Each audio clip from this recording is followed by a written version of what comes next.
लाजवाब, बहुत मज़ेदार, ये बहुत ज़्यादा टेस्टी बनती है। शॉर्टकट में हम लोग कोयला कढ़ाई बनाएंगे अपने घर के अंदर। अपने टाइम को सेव करें और इस रेसिपी को ट्राई करें। बहुत ज़्यादा आप लोगों को ये पसंद आने वाली है, ये मैं आप लोगों को गारंटी के साथ बता रही हूँ।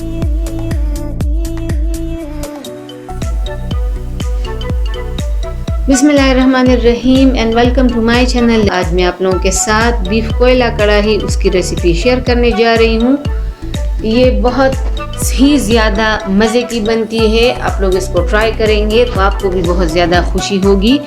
तो इस रेसिपी को बनाने के लिए मैं ऑयल अपने पैन के अंदर ले चुकी हूँ और इस ऑयल के अंदर मैंने सबसे पहले जो बीफ है उसको पकाना है। आप चाहें तो इसको मटन में भी बना सकते हैं।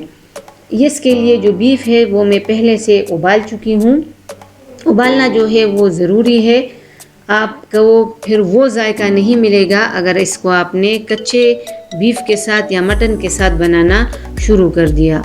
तो ऑयल जो है वो मेरा गर्म हो रहा है और बीफ जो है उसको उबालने के लिए मैंने सिर्फ लहसुन अदरक पेस्ट और नमक डाला था और पानी डाल के उसको मैंने उबाल लिया जब तक कि गोश्त मेरा मुकम्मल तौर पे गल नहीं गया।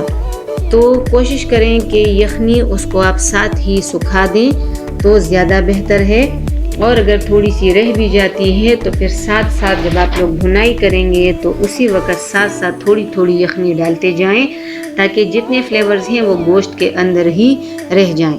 तो ये मेरा गोश्त है, मैं 1 किलो गोश्त ले चुकी हूँ और इसको मैं उबाल चुकी हूँ और इस गोश्त को मैंने स्ट्रिप्स में काटा है।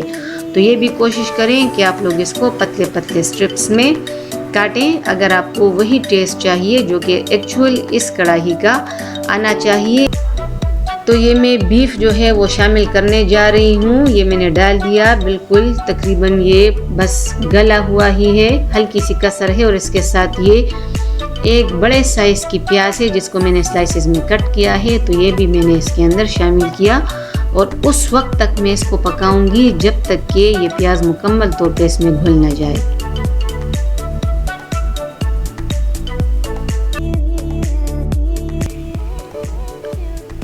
अब यहाँ पर मेरी भुनाई जो है वो तकरीबन कंप्लीट हो चुकी है। ये आप लोग देख लें, अच्छी तरह से मेरा गोश्त जो है वो भुन चुका है। तो अब मैं इसके अंदर बाकी की चीज़ें शामिल करूँगी। स्टेप्स का बहुत ज़्यादा ख्याल रखें। ये मेरे पास टमाटर हैं तकरीबन आधा किलो के जिसको मैंने काट दिया है रफली। और यहाँ पर ये मेरे पास मसाले हैं। मसालों में मेरे पास ज़ीरा है, साबुत ज़ीरा, और उसके साथ पिसा हुआ ज़ीरा है 1 टीस्पून दोनों हैं। उसके साथ ये हल्दी और उसके साथ ये धनिया पाउडर। ये मेरे टमाटर हैं तो मैं अब इसके अंदर टमाटरों को शामिल करूँगी। सबसे पहले ये 1 टेबलस्पून के बराबर लहसुन अदरक पेस्ट है जो मैं इसमें शामिल करने जा रही हूँ। ये मैंने डाल दिया और मैं थोड़ा सा इसको भून लूँगी।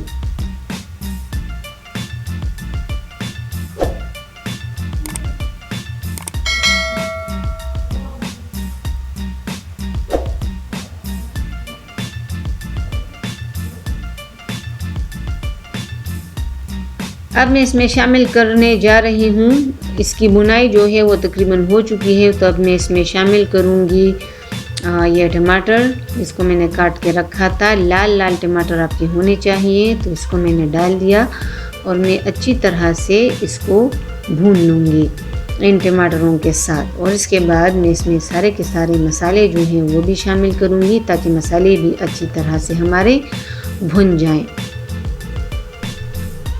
स्पेशली उसमें जो हल्दी है उसका कच्चापन जो है वो निकल जाना चाहिए, इतना हम लोगों ने भून लेना है। तो ये मैंने सारे मसाले डाल दिए और अब मैं अच्छी तरह से भूनूंगी। ये थोड़ी सी अदरक मैंने डाल दी जिसको मैंने काट लिया है जूलियन, और मैं अब इसकी बुनाई कर रही हूँ।